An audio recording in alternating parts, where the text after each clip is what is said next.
Assalamualaikum warahmatullahi wabarakatuh. Bismillahirrahmanirrahim. Alhamdulillahilladzi hadana lihada wa ma kunna linahtadiya laula an hadanallah. Asyhadu an la ilaha illallah wahdahu la syarikalah wa asyhadu anna sayyidana Muhammadan abduhu wa rasuluh. Allahumma sholli ala sayyidina Muhammad wa ala alihi wa ashabihi ajma'in, amma ba'du.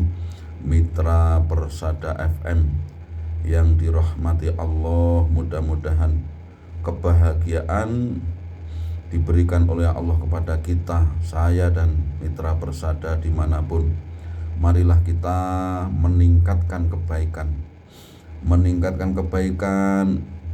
mendekatkan diri kepada Allah, karena rahmat Allah itu disampaikan atau diberikan pada orang-orang yang muhsinin, pelaku kebaikan.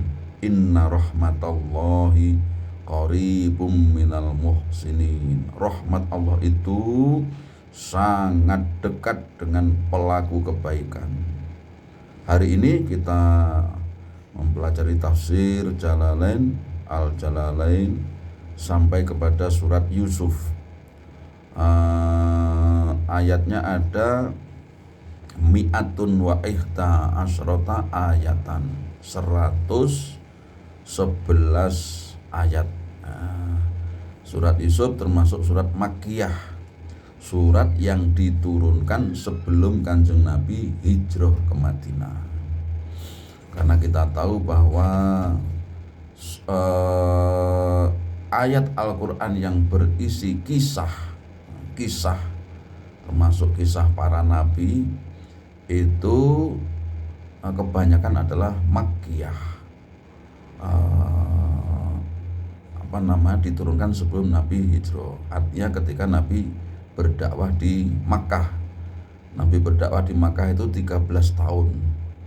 Mengapa kisah-kisah itu termasuk diturunkan ketika Nabi masih di Makkah? Karena menghadapi musuh-musuh Islam itu kan diantara sebabnya Kanjeng Nabi itu menjadikan Kanjeng Nabi itu susah gitu ya, susah. Ini orang diajak sholat kok nggak mau, malah memusuhi, malah mau membunuh. Maka turunlah ayat kisah Al-Quran yang diantaranya Allah memberikan pesan, hei Muhammad, bahwa keadaanmu seperti ini ya, susah, bingung, terpojok, itu tidak hanya kamu yang mengalami, tetapi nabi-nabi sebelummu juga dimusuhi oleh kaumnya. Gitu. Termasuk surat Yusuf ini turun sebelum hijrah karena di dalam kisah Yusuf ini ada unsur-unsur sangat penting ya. Sangat penting menghadapi penguasa, menghadapi musuh dari famili sendiri ya. Kanjeng Nabi kan dimusuhi oleh pamannya, terkena Abu Jahal, Abu Lahab dan lain-lain ya, yang tidak mau beriman walaupun masih famili, menganggap Kanjeng Nabi membawa agama baru. Nabi Yusuf juga begitu, musuhnya itu tidak dari jauh, tapi dari keluarga, dari saudara kandung sendiri. Dimasukkan sumur, kemudian dijual belikan di pasar, kemudian diuji dengan istrinya Al-Aziz yang dia ikut kepadanya, diajak berbuat serong. Wah, sampai beliau menjadi penguasa. Ujian bagi keluarganya itu datang bertubi-tubi. Ini membuat Kanjeng Nabi kan terhibur. Ini salah satu fungsinya kisah, linutsabbita bihi fuadak, untuk mengokohkan, memantapkan hatimu. Jangan goyah dengan kesulitan di dalam berdakwah. Ini menjadi pelajaran bagi kita juga. ketika kita berdakwah yang mengikuti itu sedikit, bahkan ada yang memusuhi, menjegal. Fastaqim kama umirta, maka tetaplah istiqomah sebagaimana engkau diperintahkan. Istiqomah itu diperintahkan.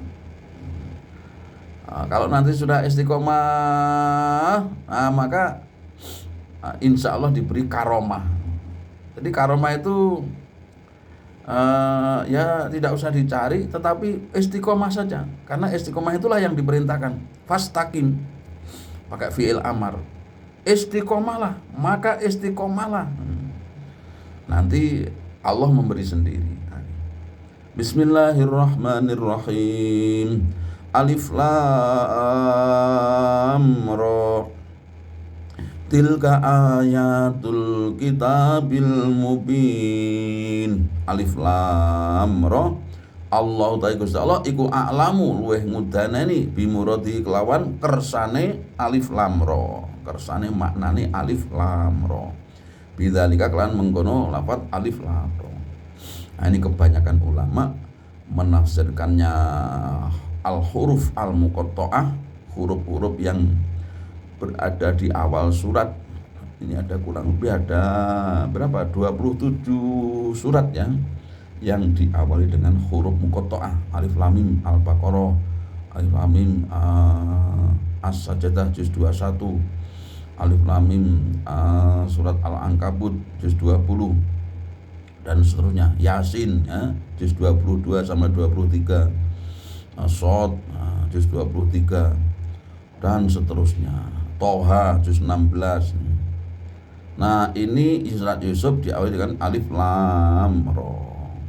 Ada yang menafsirkan alif itu Allah, lam itu Jibril, ra itu siapa? Rasul gitu.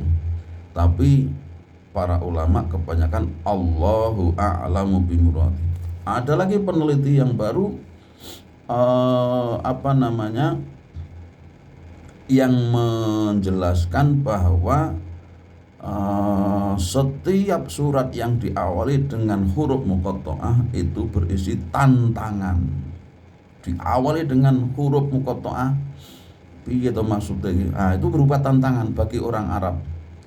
Hai orang Arab, kalian sehari-hari pakai bahasa Arab, ngerti maknanya bahasa Arab. Sekarang buatlah Al-Qur'an seperti Al-Qur'an. Karena apa? Al-Qur'an itu juga tersusun dengan bahasa kalian. Kalian ngerti ini mubtada, ini khobar, maka bikinlah ayat seperti Al-Qur'an.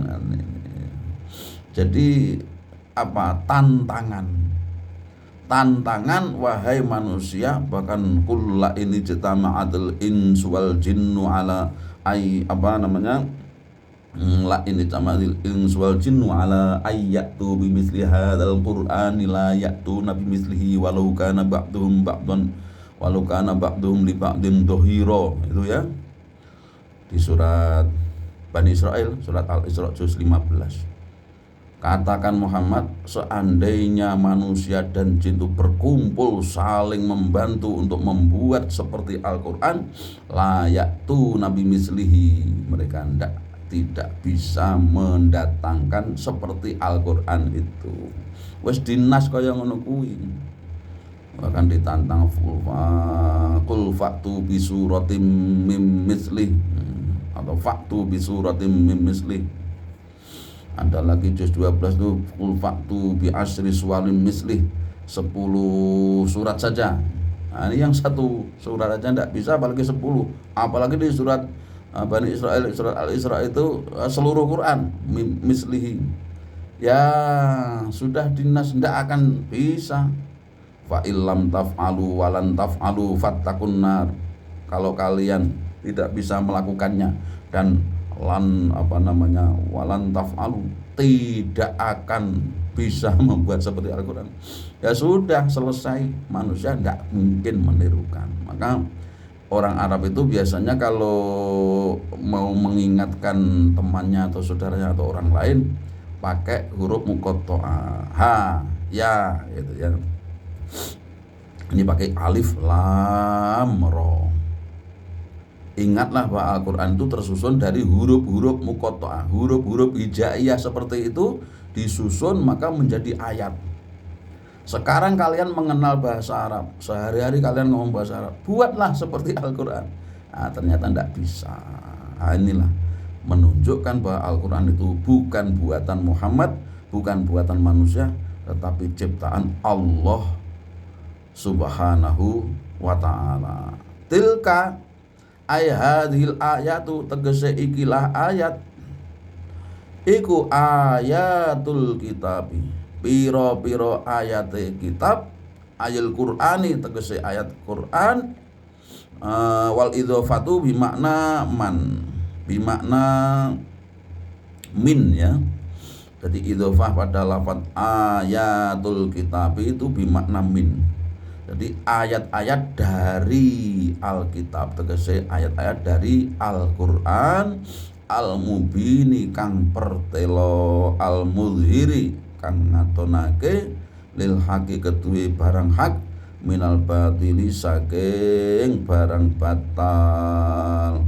Inna setuhune utawi ingsun iku anzalna was nurunake sapa ingsun hu ing kitab, tegese Quran, Quranan kelawan dadi Quran kang aran Quran, Arabian kang bahasa Arab, bilughatil Arabi, dalam tafsirnya dengan bahasa Arab, la'allakum menawa sira kabeh ya ahla Makkah, penduduk Makkah, iku taqiluna ai tafqahuna, duweni ngakal utawa memahaminya, ma'aniyahu ing pira-pira maknane kitab.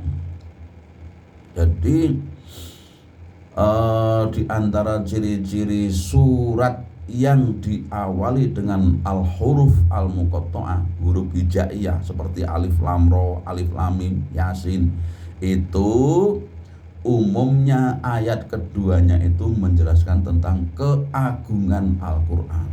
Kita buat contoh, alif lam mim, dzalikal kitabul la raiba fi, kitab kan, sebutkan Al-Quran itu tidak ada keraguan dalamnya. Yasin wal Qur'anil hakim. Yasin kan huruf hijaiyah, kemudian wal Qur'anil hakim, demi Al-Quran yang bijaksana. Shad wal Qur'ani dzidzikr, surat Shad itu diawali dengan huruf Shad. Ayat keduanya wal Qur'ani dzidzikr. Ini di dalam ini wal Qur'an, kan demi Al-Qur'an yang mempunyai peringatan. Ini surat Yusuf ini alif lam ra. Ayat kedua tilka ayatul kitabil mubin, itu adalah ayat-ayat Al-Quran yang menjelaskan. Jadi ayat keduanya itu rata-rata menyebutkan keagungan Al-Quran. Hanya satu surat dua surat yang tidak menyebutkan seperti itu. Tapi dari sekitar 27 surat itu semuanya ayat keduanya menyebutkan keagungan Al-Quran. Yang yang tidak menyebutkan keagungan itu surat Al-Ankabut ya, alif lam mim, ahasiban nasu ayyaqulu amanna wa hum la yuftanun. Ayat keduanya itu menyebutkan apakah manusia menyangka tiba mereka cukup mengatakan kami telah beriman, tsumma la yuftanun, kemudian tidak diuji lagi.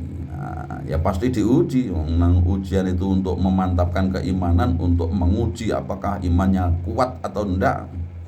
Itu ayat keduanya tidak menyebutkan keagungan Al-Quran. Tapi lainnya itu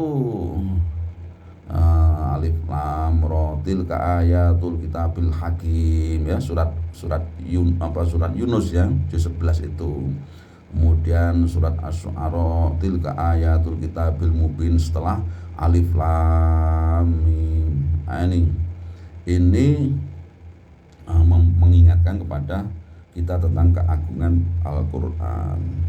Nahnu utawi ingsun iku nakusu bakal nyeritakake alaika ing atase sira Muhammad ahsanal qasasi ing bagus-baguse kisah bima kelawan barang auhaina kang wus paring wahyu sapa ingsun biihaina kelawan oleh memberikan wahyu ingsun ilaika maring sira hadal Qur'ana ing ikilah Qur'an wa in kunta wa in nunnya tidak ditasdid berarti mukhaffafah ai wa innahu tegese lan setuhune utahe kelakuan iku kunta ana sapa sira min qabli saking sadurunge ingsun critakake iku laminal ghafilina yakti termasuk utawa setengah saking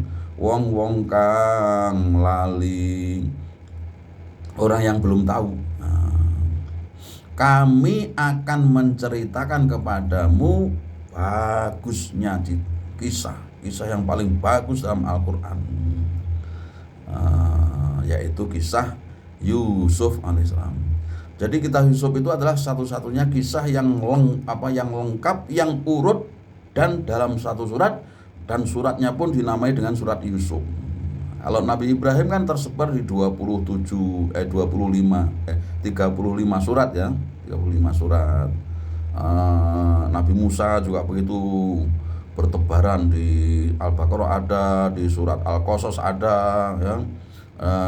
Di surat Hud, di surat An-Naml juga ada.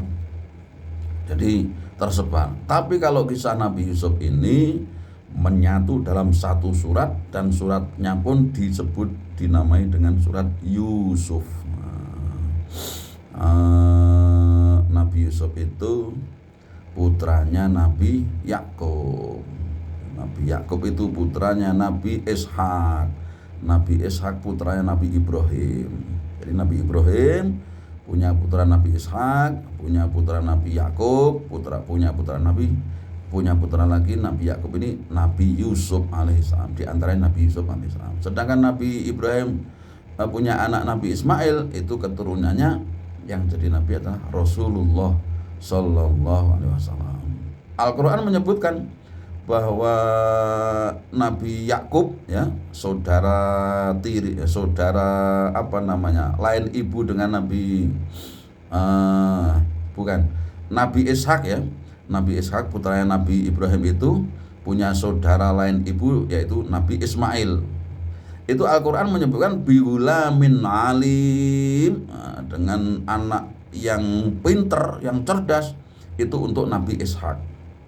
Sedangkan untuk Nabi Ismail bihulamin halim, dengan anak yang aris, yang penyabar, yang bisa membahas tapi tidak mau, yaitu namanya aris halim. Menurunlah kepada Kanjeng Nabi sallallahu alaihi wasallam, walaupun mampu melawan tidak dilawan karena sabarnya itu tinggi. Tapi kalau Nabi Ishak tidak, nanti menurunkan nabi-nabi dari Bani Israel ya. Alim, pinter. Yahudi itu pinter, cerdas, tapi tidak punya kesabaran. Misalnya kenapa Nabi Musa itu pernah ya, karena demi membela kebenaran nonjok orang Mesir, orang Kipti, akhirnya langsung meninggal dunia. Diceritakan itu di surat Qasas 20. Tapi Allah setiap menceritakan seorang nabi yang ketika itu istilahnya ya salah lah, itu diteruskan ayat berikutnya, faghfarna lahu dzalik, maka kami ampuni nabi itu atas perbuatannya. Contohnya Nabi Musa itu faghfarna lahu dzalik. Kemudian di kisahnya Nabi Daud, kisah Nabi Daud itu juga pernah keliru, wa faghfarna lahu dzalik wa innahu indana la zulfa wa husna ma'ab. Itu jadi Allah mengikutinya dengan mengampuni. Atta ibu minadzambi kaman la dzamba lahu, orang yang sudah bertobat tidak punya dosa sama sekali, seperti orang yang tidak punya dosa. itu pun tidak mengurangi kemaksuman, tidak mengurangi kemaksuman. Mitra Persada, diceritakan di awal ini, uzkur, critakno sira Muhammad, idz qala nalikane ngendika sapa Yusuf, Nabi Yusuf, li abihi, ketika matur li abi karo kedue abai Nabi Yusuf, Yakub tegese Nabi Yakub. Berarti Nabi Yakub itu putune Nabi Ibrahim. Kalau Yusuf berarti apa? Canggah ya. Anak, putu, terus canggahe Nabi Ibrahim, Nabi Yusuf ini.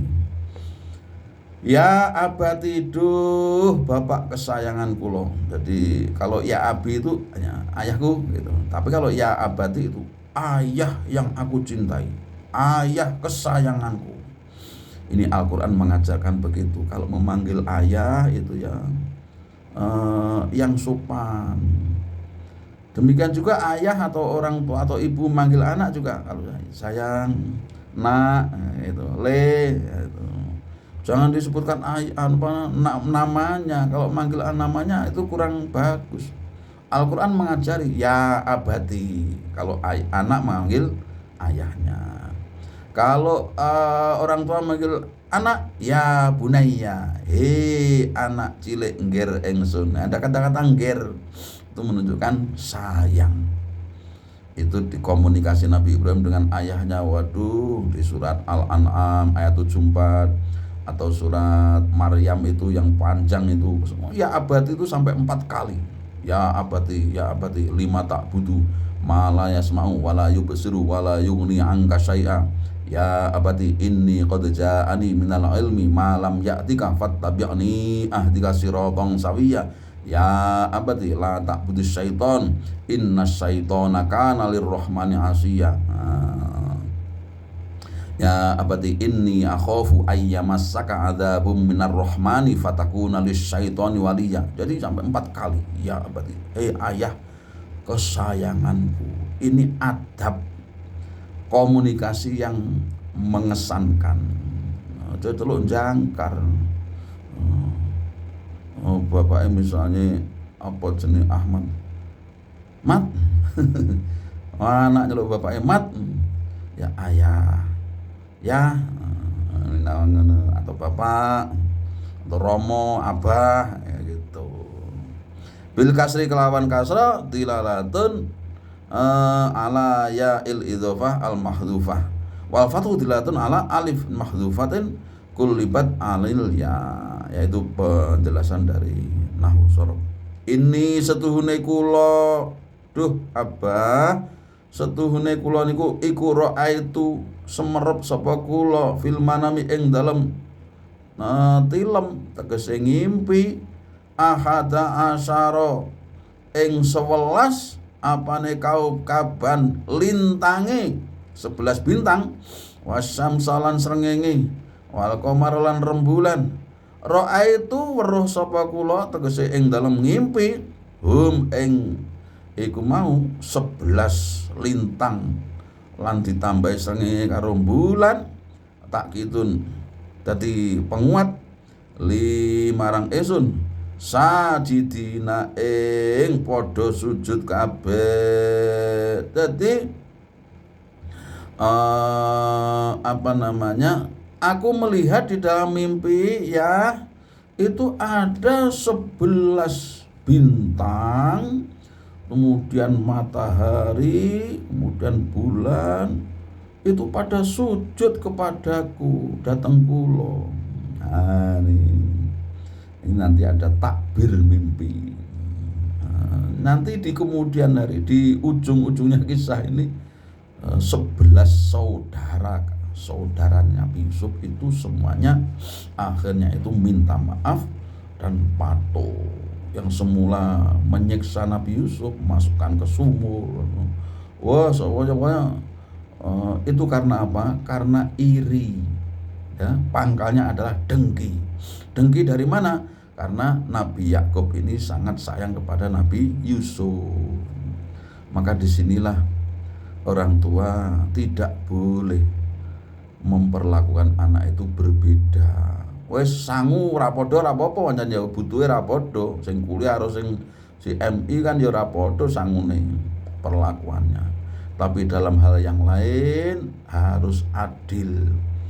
Terutama dalam hal kasih sayang. Jangan itu niteni anak kuwi. Anake bakal niteni. Nah, ini seperti Nabi Yusuf ini akhirnya tersiksa perlakuan saudaranya sendiri karena iri. Nabi Yusuf disayang. Jawabnya ayahnya, jawabnya Nabi Yakub. Kala dawuh sapa Nabi Yakub, ya bunaya, anak kesayangan ingsun, anak ngger ingsun, la taksus, aja nyeritakne sira ru'ya ka ing ngimpi sira ala ikhwatika ing atase dulur-dulur sira. Ora usah kok critakne ya ngimpi iki, aja critakne bahaya. Fayaki itu mongko bakal gawe tipu daya sapa ikhwatika laka maring sira kaitan kelawan tipu daya kang tenanan. Ayah taluna gawe helah gawe tipu daya sapa ikhwatuka fi halakika ing dalem binasa sira jasadan ing dalem jasate li ilmihim krana ngertine ikhwatuka bitakwiliha kelawan takwile ngimpi min annahum saking setune utawi ikhwatuka iku al kawakibu pira-pira lintang wasyamsu lan utawi srengenge iku ummuka ibu sira wal qamar utawi rembulan iku abuka bapak sira. Jadi nanti akan tunduk merasa bersalah kepada sujud kepadamu. Itu betul di akhir kisah ini. Inna syaitana setuhune utawi setan lil insani kanggo manusa iku atuun musuh mubinun kang pertelo zahirul adawati kang nyoto musuhane. Jadi di antara godaan setan kepada manusia itu adalah sifat dengki. Jadi itu sifat dengki itu dikirim oleh setan sehingga kita mempunyai sifat dengki kepada orang yang lebih Al-Quran yang lebih lanyah dibanding dirinya, kiai penceramah ya sing pinter ceramah dibanding dirinya, atau khotib wah isinya lebih bagus dari dirinya. Itu sempat dengki, itu setan. Dengki enggak boleh, kita harus menjaga dari sifat dengki. Ora oleh dengki. Uang ini kelebihannya diberikan oleh Allah, tidak akan ada yang sama. Dia punya kelebihan tapi punya kekurangan. Nah, kita punya kelebihan yang dia tidak punya, pasti begitu. Makanya kita harus pede dengan milik kita sendiri. Nggak boleh dengki. Innama yakulul hasatu al hasanata kama takulun narul hatoba. Sungguhnya dengki itu makan amal baik sebagaimana api memakan kayu bakar. Jadi bisa menghapus kebaikan kita karena kita punya sifat dengki.